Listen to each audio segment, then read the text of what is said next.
Good. In this video session we will discuss about what are the functions of management, यानी कि प्रबंध के क्या कार्य हैं। तो basically we see that every management have to do 5 functions, यानी कि प्रत्येक प्रबंधक 5 काम करता है। वो 5 काम कौन कौन से हैं? पहला है प्लानिंग, दूसरा है ऑर्गेनाइजिंग, तीसरा काम है स्टाफिंग, चौथा काम है डायरेक्टिंग और जो लास्ट है हमारा वो है कंट्रोलिंग। तो इन सब के बारे में हम अलग अलग पढ़ेंगे। तो जो सबसे पहला काम है हमारा प्लानिंग मीन्स नियोजन। नियोजन का अर्थ है कि व्हाट इज टू डू, यानी कि क्या किया जाना है, हाउ टू डू कैसे किया जाना है, by whom it will be done ये किसके द्वारा किया जाएगा। यानी कि किसी भी काम को करने से पहले ये निर्धारित करना कि वह कैसे होगा, कब होगा, किसके द्वारा किया जाएगा, इन सब को पूर्व निर्धारित करना ही क्या है? प्लानिंग है। प्लानिंग की डेफिनेशन भी दी गई है। Planning is the predetermination of a future course of action to achieve a desired results, यानी कि इच्छित परिणामों को प्राप्त करने के लिए भविष्य में की जाने वाली आवश्यक कार्यवाही का पूर्व निर्धारण करना ही नियोजन है।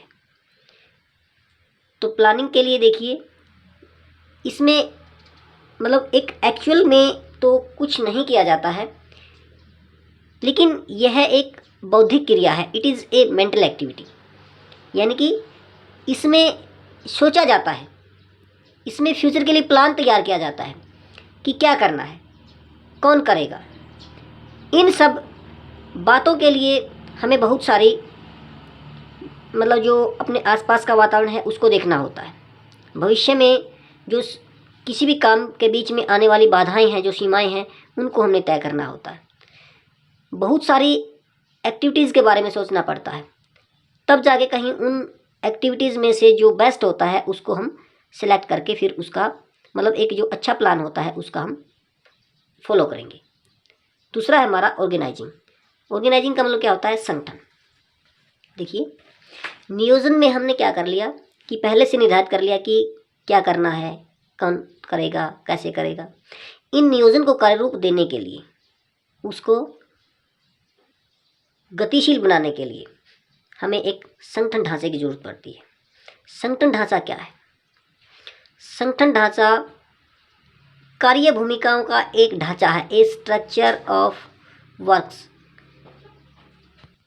यानी कि इसमें काम करने वाले विभिन्न व्यक्तियों का ढांचा तैयार किया जाता है।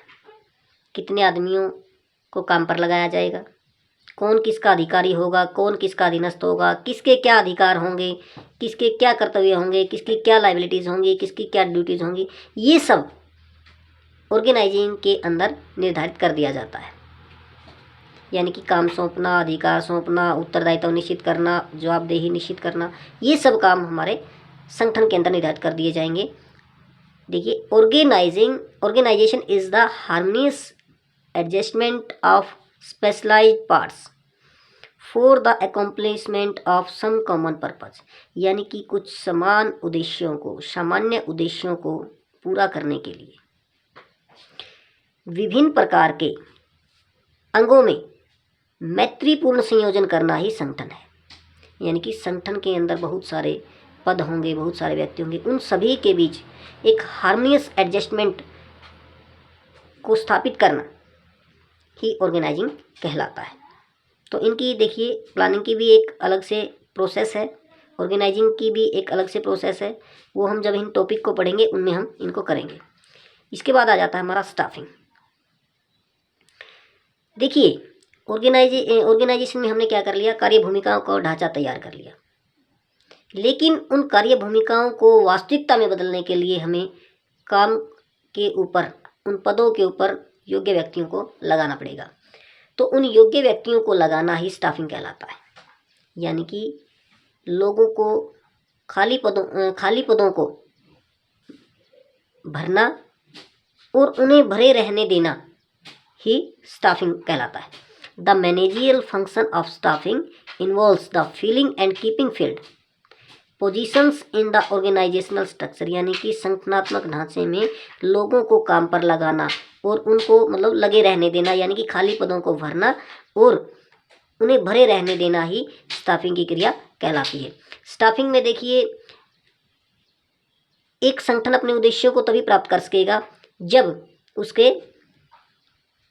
पास योग्य व्यक्ति होंगे, और योग्य व्यक्तियों को लगाने के लिए हमें बहुत सारे संसाधन अपनाने पड़ते हैं। कहीं से हम बाहरी भर्ती करते हैं, कहीं से आंतरिक भर्ती भी हम करते हैं बाहरी स्रोतों में, जैसे हम बाहर से व्यक्तियों को लेंगे, ये किसी प्लेसमेंट एजेंसी से हो सकते हैं, किसी एम्प्लॉयमेंट ऑफिस से हो सकते हैं, किसी का रेफरेंस दे करके हम बुला सकते हैं, आदि आदि। इस प्रकार से जो हमारे इंटरनल रिसोर्सेज होते हैं, इंटरनल रिसोर्सेज के अंदर भी हम अपने ही संस्था के अंदर जो पहले से व्यक्ति होते हैं उनमें से हम अपर पोजीशन के लिए चुनाव कर सकते हैं। नेक्स्ट आता है हमारा डायरेक्टिंग। डायरेक्टिंग मतलब क्या हुआ? निर्देशन। अब जो व्यक्ति काम पर हमने लगाए हैं, क्या वो स्वयं ही काम करने लग जाएंगे? उन व्यक्तियों से काम करवाने के लिए भी हमें उनको कुछ न कुछ निर्देश देना पड़ेगा, उनको बताना पड़ेगा, उनका पथ प्रदर्शन करना पड़ेगा। तो उनका पथ प्रदर्शन करना, उनको निर्देश देना, उनके साथ बातचीत करना, उनको ये बताना कि उन्हें क्या करना है, तो इसको ही हम डायरेक्टिंग बोलते हैं।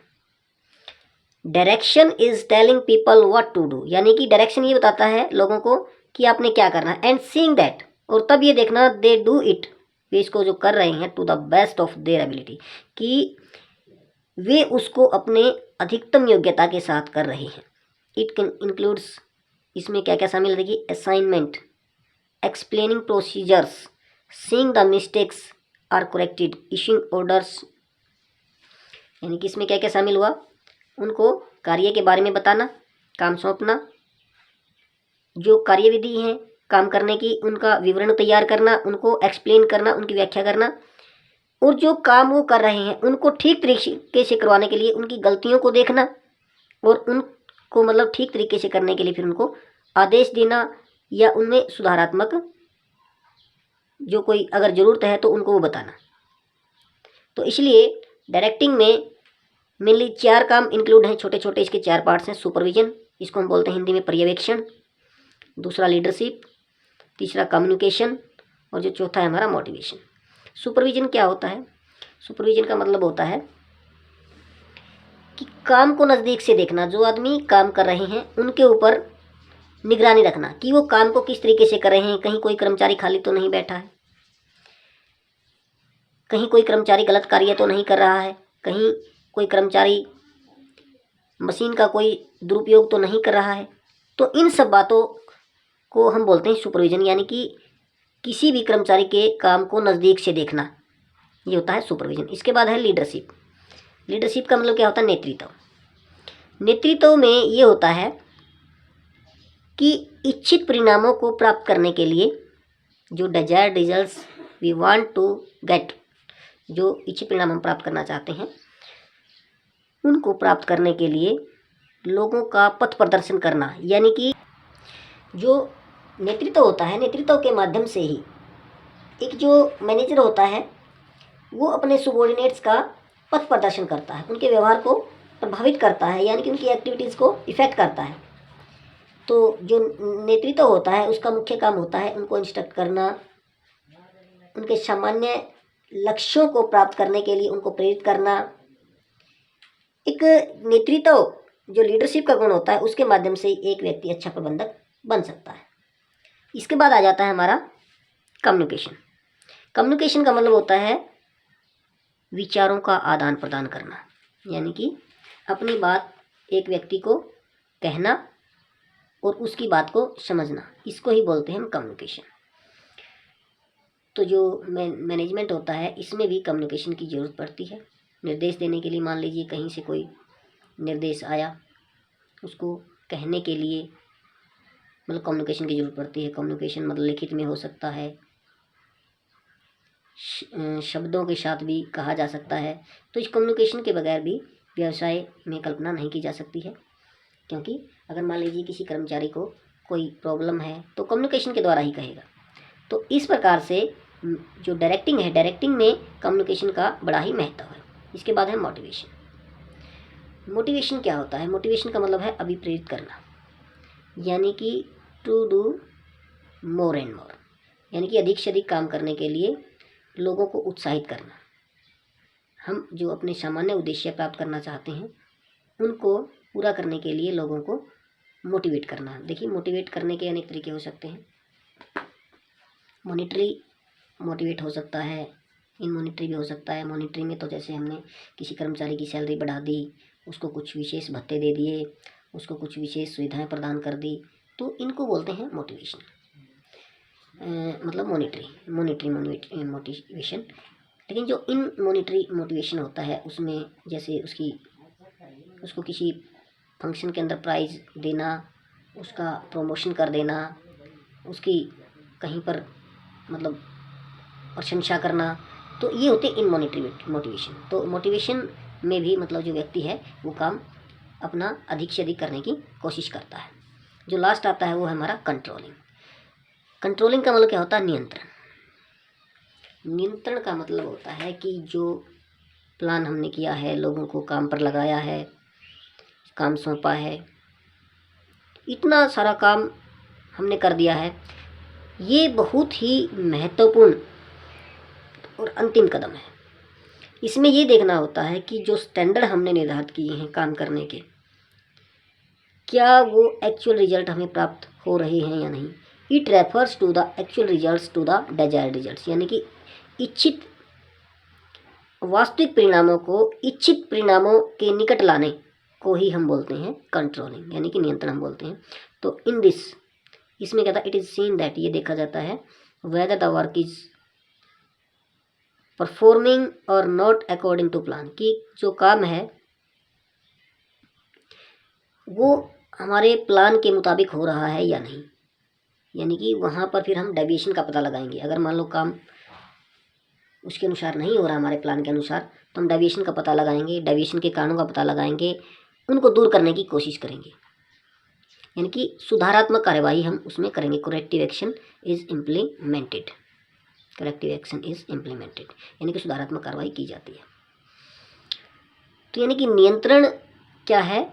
जो पहले हमने प्लान निर्धारित किया था उसके बारे में ही देखना है हमें, कि मतलब जो काम, जो एक्चुअल में जो रिजल्ट हम प्राप्त कर रहे हैं, क्या वो प्लान के मुताबिक हो रहा है या नहीं। अगर मान लो नहीं हो रहा है तो हम सुधारात्मक कार्रवाई करेंगे, then it is controlling. So thank you, have a nice day.